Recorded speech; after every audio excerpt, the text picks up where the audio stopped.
Hello बच्चों, कैसे हो सभी। स्वागत है आपका आपके अपने YouTube channel era of physics पर। और आज हम यहाँ पे डिस्कस करने वाले हैं बहुत ही एक इंटरेस्टिंग टॉपिक जो एग्जाम में बहुत पूछा जाता है और उससे क्वेश्चंस भी ऐसे बनते हैं जिनके बारे में हम कहीं ना कहीं आज तक अनजान थे, तो उनसे कुछ जो क्वेश्चंस भी उससे पूछे जाएंगे उसके बारे में डिस्कस करेंगे। कहाँ से कौन सा क्वेश्चन कैसे पूछा जाता है उसके बारे में भी आपको बताया जाएगा, उसका सॉल्यूशन कैसे निकालना है वो भी आपको बताया जाएगा। तो बेसिकली हम आज डिस्कस करने वाले हैं कूलम्ब्स लॉ पे।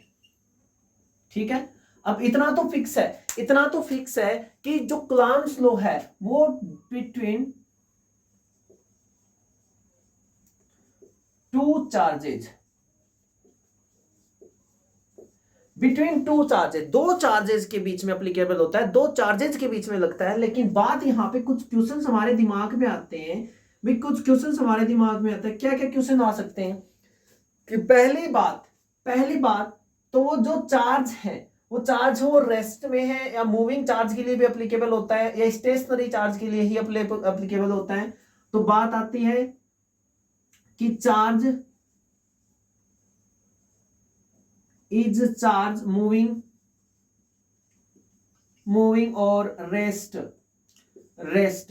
कि जो चार्ज है वो मूविंग है या फिर रेस्ट में है। पहला आ गया हमारे पास कि दूसरा सवाल हमारे पास क्या आता है भाई, इफेक्ट ऑफ मीडियम। दूसरा सवाल हमारे पास आता है इफेक्ट ऑफ मीडियम कि भाई वो जो चार्जेस है वो उनके ऊपर मीडियम का क्या इफेक्ट होगा। तीसरी कंडीशन हमारे पास आती है, तीसरा सवाल हमारे पास दिमाग में आता है कि distance between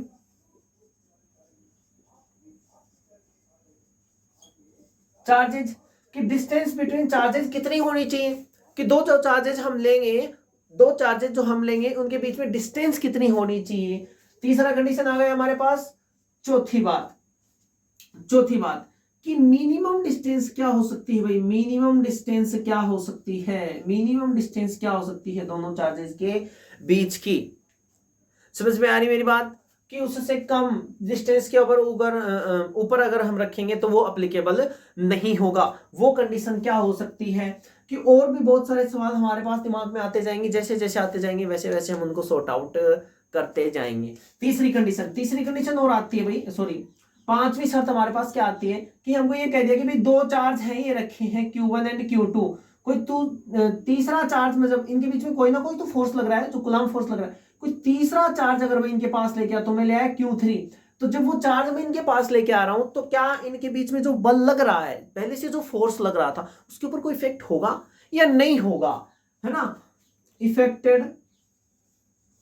affected by any other charge, कि जो एनी अदर चार्ज होगा, कोई भी दूसरा या तीसरा चार्ज आएगा उसके थ्रू कैसे इफेक्ट होगा इनके ऊपर। ये कुछ क्वेश्चंस हैं जो हम इस वीडियो सीरीज में जो कूलम्ब्स लॉ हम पढ़ेंगे उसमें सॉर्ट आउट करने वाले हैं। हो सकता है इस वीडियो में आपके सारे डाउट्स क्लियर ना हो तो नेक्स्ट पार्ट में जरूर देखना। चलिए एक एक करके हम अपने क्वेश्चंस को सॉर्ट आउट करते जाते हैं, एक एक करके सारी चीजें हम सॉल्व करते जाएंगे, है ना। कुछ फंडामेंटल्स चीजें भी बताएंगे आपको, है ना। चलो बात करते हैं कूलम्ब्स लॉ। कूलम्ब ने क्या कहा कि एक चार्ज है, ये कोई चार्ज है Q1 और ये कोई दूसरा चार्ज है Q2।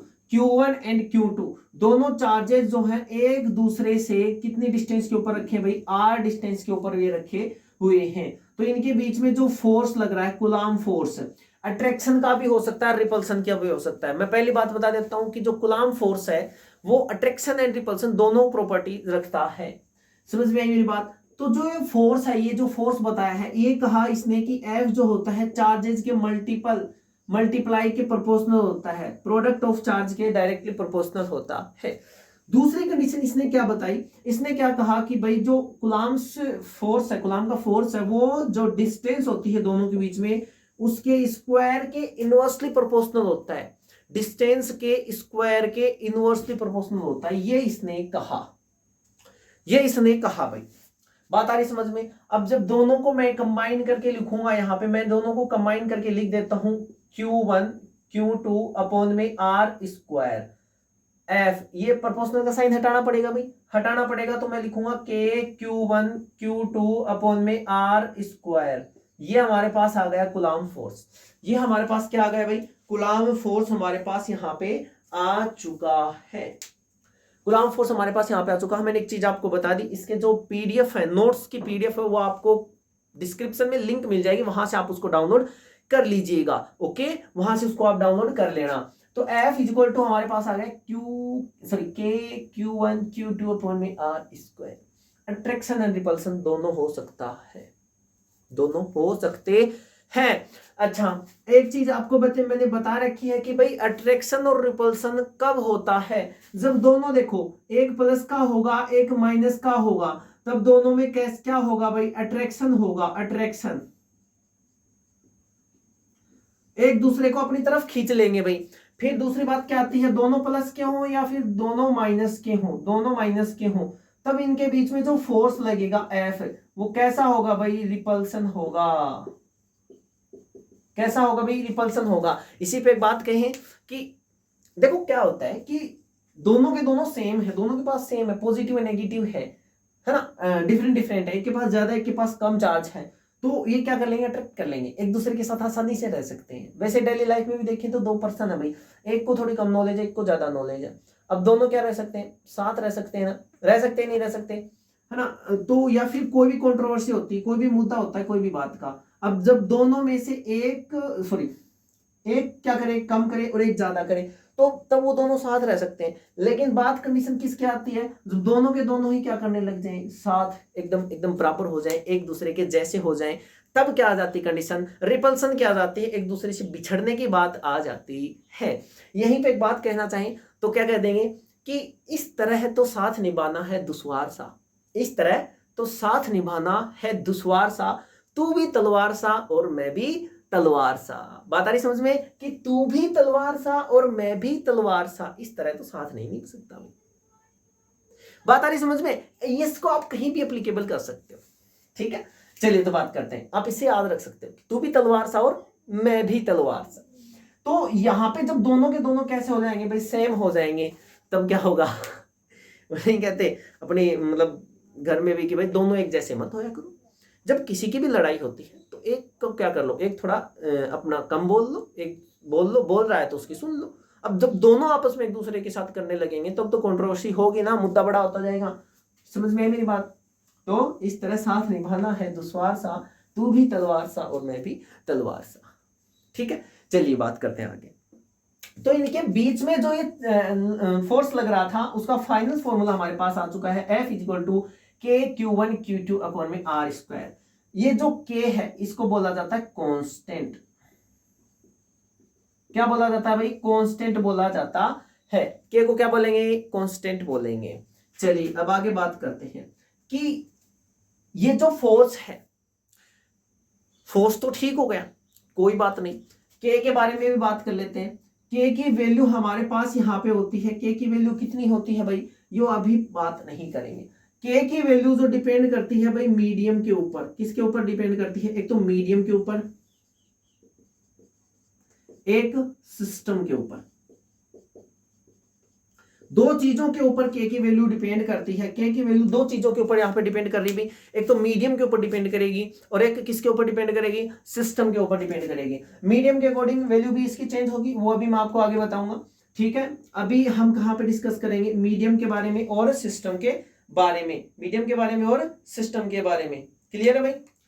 तो यहाँ पे सिस्टम के अकॉर्डिंग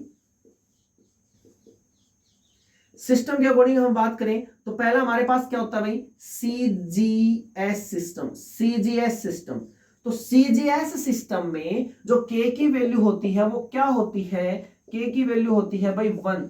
K की वैल्यू क्या होती है, 1 होती है। कितनी होती है भाई, 1 होती है। तो जो फोर्स लगेगा सीजीएस में, जो फोर्स लगेगा वो क्या लग जाएगा, Q1 Q2 अपॉन में आर स्क्वायर DYNE। DYNE क्या है, यहाँ पे फोर्स की यूनिट होती है भाई डाइन। सीजीएस में फोर्स की यूनिट होती है डाइन। क्या होती है, डाइन। और एक dyne, sorry 1 newton is equal to 10 to power 5 dyne होता है। 1 newton is equal to 10 to power 5 dyne होता है। ये वैल्यू हमारे पास होती है डाइन की। दिख रहा है सभी को यहां तक? ठीक है भाई, बहुत अच्छी बात है। यहां तक सभी को समझ में आया होगा कि 1 न्यूटन की वैल्यू हमारे पास कितनी आ गई? 10 टू पावर 5 डाइन। चलिए अब आगे बात करते हैं, थोड़ा सा और आगे बढ़ते हैं, एक नई इंटरेस्टिंग चीज आपको आज बता के जाएंगे। ठीक है भाई, इतना समझ में आ गया? चलिए तो हम बात कर रहे हैं कि भाई के की जो वैल्यू है किस किस के ऊपर डिपेंड किया, इसने किस किस के ऊपर डिपेंड किया। ठीक है, चलो अब सिस्टम के बारे में हमने बात कर ली कि सीजीएस में इसकी वैल्यू कितनी होती है? 1 होती है। तो दोनों के बीच में जो फोर्स लग जाएगा, दोनों के बीच में जो फोर्स लग जाएगा वो कितना लग जाएगा? F is equal to Q1 Q2 upon में R स्क्वायर, और ये क्या हो जाएगा? डाइन हो जाएगा। और 1 newton is equal to 10 to power 5 dyne होता है। 10 टू पावर 5 डाइन होता है। अब बात कर लेते हैं एसआई सिस्टम की। किसकी भाई? एसआई सिस्टम की। एसआई में जो के की वैल्यू होती है वो होती है 1 अपॉन में 4 पाई एप्सिलॉन नॉट। क्या होती है भाई? 4 पाई एप्सिलॉन नॉट। अब दोनों चीजें देखो, यहां पे एक टर्म आई है एप्सिलॉन नॉट, इसके बारे में डिस्कस करेंगे हम अभी जस्ट इसके बाद। ठीक है ना, कंप्लीट एक्सप्लेनेशन आज हम करके जाएंगे आपको। तो के की वैल्यू यहां पे किसमें भाई? एसआई में, एसआई सिस्टम में, सिस्टम ऑफ इंटरनेशनल में 1 अपॉन में 4 पाई एप्सिलॉन नॉट हो गई। अब इसकी वैल्यू होती है 9 इंटू में 10 टू पावर 9। कितनी होती है? 9 इंटू में 10 टू पावर 9। अब यहां से अगर मुझे इसका यूनिट निकालनी पड़े तो वो क्या आ जाएगी? न्यूटन। क्या आ जाएगी भाई? न्यूटन मीटर स्क्वायर अपॉन में कूलाम स्क्वायर, ये आ जाएगी इसकी यूनिट, न्यूटन मीटर स्क्वायर पर कूलाम स्क्वायर। तो ये जब मैं के की वैल्यू अगर ये पुट कर दूं, है ना, ऐसा ही सिस्टम में अगर हम फोर्स देखें कूलाम्स लॉ का, तो हम वहां पे ये लिख सकते हैं, नहीं लिख सकते? 1 अपॉन में 4 pi epsilon not Q1 Q2 upon में R square Newton. Q1 Q2 upon में R स्क्वायर न्यूटन। ये फोर्स हो जाएगा नहीं हो जाएगा उस कंडीशन में जब दोनों चार्जेस जो हैं वो ऐसा सिस्टम में अगर हम के की वैल्यू देखें तो वो हो जाएगी 1 अपॉन में 4 पाई एप्सिलॉन नॉट। इसकी वैल्यू होती है 9 इंटू में 10 टू पावर 9 न्यूटन मीटर स्क्वायर पर कूलम स्क्वायर। वो इसका फॉर्मूला यूनिट हो जाएगी। कैसे होगी ये भी मैं आपको अभी बता दूंगा। जैसे देखो F इज इक्वल टू हम लिखते हैं K Q1 Q2 अपॉन में R स्क्वायर, ये लिखते हैं। हमें यूनिट किसकी चाहिए? K की चाहिए। फोर्स की यूनिट क्या होती है? न्यूटन होती है। Is equal to K into में Q1 और Q2, इस Q की क्या होती है? कूलम, इस Q की भी क्या होती है? कूलम। तो कूलम स्क्वायर हो जाएगा। नीचे क्या दे रखी है? डिस्टेंस दे रखी है। अब डिस्टेंस की ऐसा यूनिट क्या होती है? मीटर, तो मीटर स्क्वायर हो जाएगा। अब K की मेरे को चाहिए तो न्यूटन, मीटर को उधर लेके जाऊंगा, मीटर स्क्वायर अपॉन में कूलम स्क्वायर। ये क्या हो जाएगी भाई? ऐसा यूनिट हो जाएगी किसकी भाई? K की। तो coulomb newton square, newton metre square upon में कूलम स्क्वायर, हमने इसकी यूनिट यहाँ पे लिख दी है। न्यूटन मीटर स्क्वायर पर कूलम स्क्वायर, इसकी यूनिट हमने यहाँ पे छाप दी है भाई। आपको अगर उतारनी हो तो आप उतार सकते हैं। इतनी बात समझ में आई सभी को कि डिपेंड हो गया फोर्स की वैल्यू। हमारे पास दो चीजें आ गई, एसआई सिस्टम में भी आ गई और सीजीएस सिस्टम में। अच्छा, सीजीएस में आपसे पूछ ले कि सीजीएस में फोर्स कितना होगा, तो ये आपको बताना है वहां पे Q1 Q2 अपॉन में R स्क्वायर। क्यों? क्योंकि यहाँ पे एन की वैल्यू क्या हो जाएगी? के की वैल्यू क्या हो जाएगी? 1 हो जाएगी। बात आई समझ में? चलिए अब आगे बात करते हैं।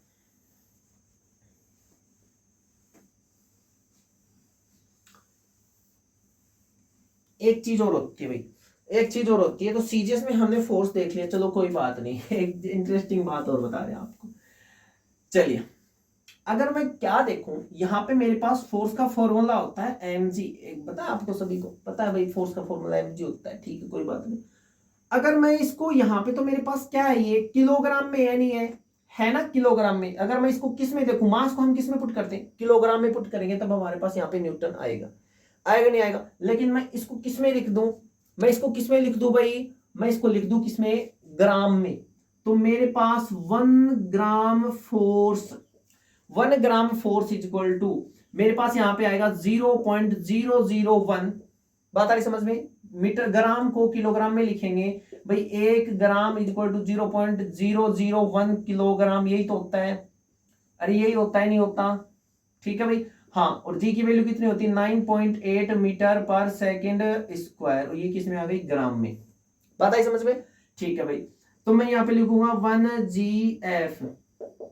क्या आ जाएगा? 1 GF।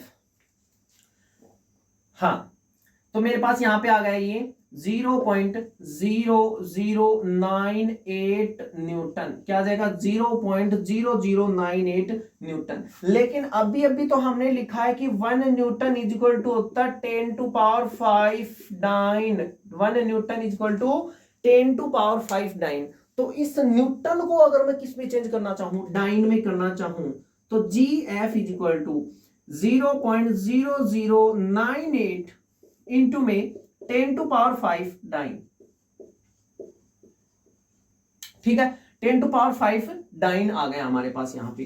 तो 1 GF ग्राम फोर्स, GF का मतलब क्या है भाई? ग्राम फोर्स, वो GF नहीं जो आप सोच रहे हो, ठीक है, वो भी होगा, अभी आपको बताएंगे।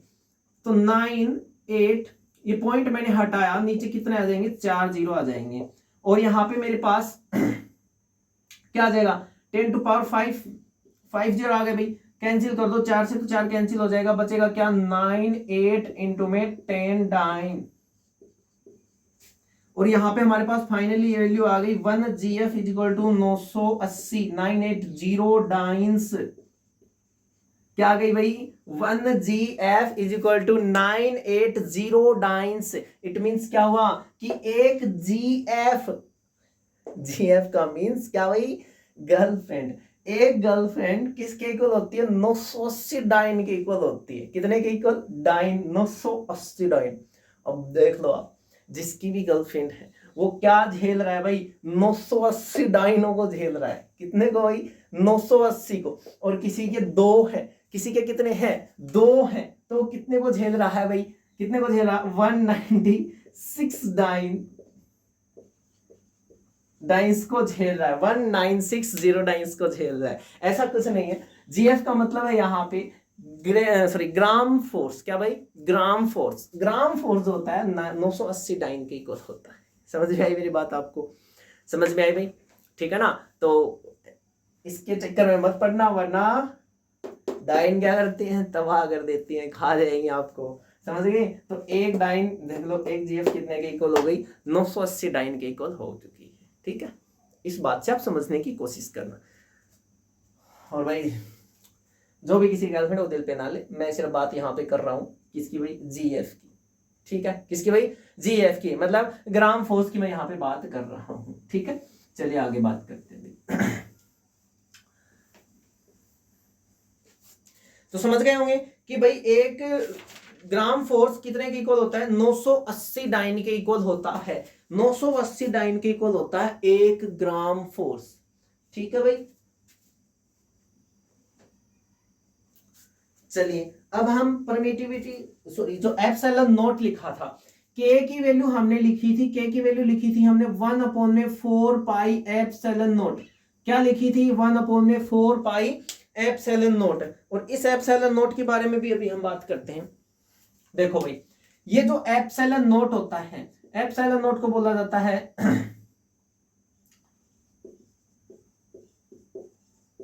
एब्सोल्यूट परमिटिविटी ऑफ एयर और वैक्यूम। वैक्यूम की या फिर एयर की एब्सोल्यूट परमिटिविटी बोला जाता है। इंग्लिश में, सॉरी, हिंदी में इसको बोले तो विद्युतशीलता। किसकी भाई? निर्वात की विद्युतशीलता, इसको बोला जाता है एप्सिलॉन नॉट को। और एप्सिलॉन नॉट की अगर हम वैल्यू की बात करें तो 8.85 गुणा में 10 की पावर -12, 8.85 इंटू में 10 टू पावर -12 इसकी वैल्यू होती है। लेकिन यूनिट की बात करें तो आप थोड़ा सा फ्लैशबैक में चलो। के की यूनिट मैंने लिखी थी न्यूटन इंटू में मीटर स्क्वायर अपॉन में कूलम स्क्वायर। लिखी थी नहीं लिखी थी भाई? इसकी तो जस्ट अपोजिट हो जाएगी ना, तो इसकी हो जाएगी कूलम स्क्वायर अपॉन में न्यूटन इंटू में metre square. Coulomb square upon में न्यूटन इंटू में मीटर स्क्वायर। क्लियर है? चलो एक यूनिट और बात करें तो इसकी एक यूनिट और क्या होती है? फैराड अपॉन में मीटर। क्या होती है भाई? फैराड अपॉन में मीटर भी एक इसकी यूनिट होती है। अब फैराड क्या होता है पता है? कैपेसिटेंस होता है। क्या होती है? Capacitance of a capacitor. Capacitance of a capacitor आगे बात करेंगे हम। नेक्स्ट चैप्टर जो हमारा आएगा इसके बारे में हम इस चैप्टर के बाद बात करेंगे हम वोल्टेज के बारे में। ठीक है, उसमें आएगा हमारे पास कैपेसिटेंस, उसमें डिस्कस करेंगे, अच्छे से एक्सप्लेन करेंगे। ठीक है, ठीक है। वैसे बेसिकली देखना तो चार्ज को कंज्यूम करने की या चार्ज को एक्वायर करने की जो कैपेसिटी होता है किसी की भी, उसको कहा जाता है कैपेसिटेंस। ज्यादा डिस्कशन हम यहाँ पे करेंगे नहीं। तो क्या आ जाएगा भाई, फैराड यूनिट जो होती है कैपेसिटेंस की होती है। चलिए अब इसके बारे में बता देता हूं मैं थोड़ा सा आपको। ये फैराड आया तो आया कहां से, देखो Q इज इक्वल टू क्या होता है, CV। क्या होता है, CV। मतलब क्या होता है कि किसी भी ऑब्जेक्ट के ऊपर जो चार्ज होगा ना, उसकी वोल्टेज के अकॉर्डिंग ही आएगा। मतलब किसी के ऑब्जेक्ट के ऊपर चार्ज, वोल्टेज को बढ़ाएंगे तो चार्ज भी बढ़ेगा। मतलब चार्ज होता है वोल्टेज के डायरेक्टली प्रोपोर्शनल होता है। बात आई समझ में यहाँ पे। तो यहाँ पे वोल्टेज, चार्ज होता है वोल्टेज के डायरेक्टली प्रोपोर्शनल होता है, ये कहा गया। ठीक है भाई। जैसे प्रोपोर्शनल का साइन हटाया तो यहाँ पे क्या आया, सी को ही क्या बोला था भाई, कैपेसिटेंस बोला था। क्या बोला था, कैपेसिटेंस। और इसकी जो यूनिट निकल कर आई थी हमारे पास, क्या आई थी, फैरड। क्या यूनिट आई थी भाई हमारे पास, फैरड। बात आ रही समझ में सभी को, ठीक है। तो भाई सी की यूनिट हमारे पास ये आ गई यहाँ पे, फैरड। अच्छा, सी इज इक्वल टू मैं यहां से लिख सकता हूं क्या, कुलाम अपॉन में वी, क्यू अपॉन में वी। लिख सकते हैं नहीं लिख सकते, C is equal to Q upon में वी। लिख दिया अभी। चलो आगे बात करते हैं, अभी बात बता देते हैं आपको। तो क्यू अपॉन में वी, क्यू अपॉन में वी। चार्ज की यूनिट क्या हो गई, चार्ज की यूनिट क्या होती है भाई, कुलाम अपॉन में वोल्टेज की क्या होती है, वोल्टेज की क्या होती है, वोल्टेज की हमारे पास क्या हो जाएगी भाई, वी अपॉन में क्यू। सीधी सी बात है भाई, v अपॉन में, सॉरी w अपॉन में क्यू। एक सेकेंड में, w अपॉन में क्यू, इसको भी मैं एक बार क्यू ही रख लेता हूं, ठीक है। तो ये भी चार्ज है, ये भी चार्ज है। Work done, voltage is equal to होता है वर्क डन अपॉन में चार्ज, पोटेंशियल, इलेक्ट्रिक पोटेंशियल या पोटेंशियल डिफरेंस जिसको बोलते हैं, आगे डिस्कस करेंगे हम इसके बारे में। तो v इज इक्वल टू होता है w अपॉन में क्यू। तो v की जगह पे मैंने w अपॉन में क्यू पुट कर दिया। अच्छा, इसकी यूनिट क्या होती है, कुलाम। इसकी क्या होती है, वर्क डन की, वर्क की जूल नहीं लिखेंगे। वर्क इज इक्वल टू होता है फोर्स इनटू में डिस्प्लेसमेंट F इनटू में x। मतलब x यहाँ पे क्या है, डिस्प्लेसमेंट है, ठीक है, डिस्टेंस भी जिसको बोल सकते हैं। तो इसकी क्या होती है, न्यूटन। इसकी क्या हो जाएगी, न्यूटन इनटू में मीटर। न्यूटन इनटू में मीटर भी किसकी यूनिट होती है, जूल की ही होती है। न्यूटन इनटू में मीटर। इसकी क्या होती है, कुलाम। तो कुलाम यहां से कहां चला जाएगा, ऊपर चला जाएगा। अब यहाँ पे एक चीज दिख रही होगी आपको कि फैरड जो है, फैरड जो है वो कुलाम स्क्वायर अपॉन में न्यूटन इनटू में मीटर के इक्वल है। फैरड जो है वो कुलाम स्क्वायर अपॉन में न्यूटन इनटू में मीटर के इक्वल है। अब यहाँ पे एक चीज देखो, थोड़ा सा अगर हम ऊपर चले तो यहाँ पे कुलाम स्क्वायर न्यूटन इनटू में मीटर, इसको मैं क्या लिख दूंगा, मान लो मैं इसको लिख दूंगी मीटर इनटू में मीटर। तो इतने के इक्वल तो मेरे पास फैरड आ गया, इतने के इक्वल तो मेरे पास क्या आ गया भाई, फैरड आ गया, अपॉन में मीटर आ जाएगा। बात आई समझ में आपको, फैरड कहां से आया, अरे आ गई ना, ऐसे ही समझते रहो बस। न्यूटन इनटू में मीटर स्क्वायर, ये आ गई हमारे पास यूनिट आ गई भाई। किसकी आ गई, यूनिट आ गई हमारे पास परमिटिविटी की। किसकी आ गई, परमिटिविटी की, एब्सोल्यूट परमिटिविटी की यूनिट हमारे पास यहाँ पे आ चुकी है। चलो अब हम इसके जस्ट इसके डायमेंशन के बारे में बात करते हैं। ये वैसे समझने के लिए, सिर्फ उतारने के लिए नहीं, मैं समझा दिया मैंने आपको कि फैरड आया तो आया कहां से, अब आपको समझना है ये, ठीक है। चलिए इसके डायमेंशन के बारे में बात करते हैं भाई, डायमेंशन की, डायमेंशंस की बात करते हैं। तो जो यहाँ पे जो यूनिट लिखी हुई है, किसकी लिखी हुई है, चार्ज की। चार्ज की डायमेंशन होती है A1T1। क्या होती है भाई, A1T1 और उसका स्क्वायर अपॉन में न्यूटन। न्यूटन की होती है M1L1T-2, M1L1T-2। और L की, मीटर की होती है L1, और L1 का भी यहाँ पे क्या लगा हुआ है भाई, स्क्वायर लगा हुआ है। चलो भाई, तो यहाँ पे क्या हो जाएगा, A2 और T2, A2 and T2 upon में M1L1T-2, और ये क्या हो जाएगा, L2। ये क्या हो जाएगा भाई, L2। बात आ रही समझ में सभी को, ये स्क्वायर जो है कहां पे आ गया, नीचे आ गया, ठीक है भाई। इसको सभी को मैं अगर इसको कंबाइन करूं, L2 को मैं इधर क्या लिख दूंगा, 3 लिख दूंगा। कोई दिक्कत है किसी को, किसी को कोई दिक्कत नहीं भाई, चाहिए L2 क्या लिख देंगे, 3 लिख देंगे भाई। इसको इन सभी को ऊपर लेके जाओ तो M1 माइनस का 1 हो जाएगा। L3 था नीचे, नीचे 3 था प्लस का, ऊपर जाएगा तो माइनस का 3, ऊपर जाएगा तो T2 है, ये प्लस का 2, T2 क्या भाई, T2। किसी का T2 नाम हो तो चिढ़ना नहीं है भाई, हम यहाँ पे डायमेंशन के बारे में बात कर रहे हैं, T2, ठीक है भाई। और यहाँ पे क्या आ गया, A2 एंड T2, ठीक है भाई, A2 and T2। A22 M-1 L-3 T4 A2, ये डायमेंशन आ गई हमारे पास किसकी भाई, एप्सिलॉन नॉट की, परमिटिविटी ऑफ वैक्यूम की। परमिटिविटी ऑफ वैक्यूम की डायमेंशन हमारे पास ये आ चुकी हैं, जो मैंने फाइनल यहाँ पे आंसर लिख रखा है, आपके सामने हाजिर है। दिख तो रहा हो सभी को, दिख रहा है नहीं दिख रहा भाई? ओ सॉरी भाई, सॉरी सॉरी सॉरी सॉरी, ये क्या आ गया है यहाँ पे, A2 आएगा। मैं इसको थोड़ा सा नीचे लिख देता हूँ, दिख नहीं रहा है भाई, दिख नहीं रहा तो हम यहाँ पे लिख देंगे M-1 L-3 T4 A2, ये आ गई हमारे पास डायमेंशन किसकी भाई, परमिटिविटी ऑफ वैक्यूम की। वैक्यूम की परमिटिविटी की डायमेंशन हमारे पास यहाँ पे आ चुकी है। समझ में आया भाई? ये था हमारे पास आज का कूलम्ब्स लॉ। कूलम्ब्स लॉ के बारे में अभी पूरा का पूरा डिस्कशन बचा है भाई, अभी तो कुछ नहीं पढ़ा हमें, अभी तो हमने कुछ भी नहीं पढ़ा है। अभी हम कूलम्ब्स लॉ का बहुत डिस्कशन करने वाले हैं। एक वीडियो में एक पार्ट में कंप्लीट नहीं होगा कूलम्ब्स लॉ, तो नेक्स्ट पार्ट के लिए वेट कीजिएगा। आज के लिए बस हम इतना ही करेंगे। कल की वीडियो में भी मैं आपको समझाऊंगा, एक्सप्लेनेशन बताऊंगा सारी चीजों का, ठीक है ना? उसमें भी आपको ध्यान से समझना है, उसमें भी आपको क्या करना है भाई, ध्यान से समझना है। समझ गए? ठीक है, बस आज के लिए बस इतना ही। वीडियो को अगर अच्छे लगे तो लाइक करना, चैनल को सब्सक्राइब कर देना और वीडियो को अपने फ्रेंड के साथ जरूर शेयर कर देना, ताकि उनको भी मेरे से पढ़ने का मौका मिले। ओके, थैंक यू, धन्यवाद, बाय।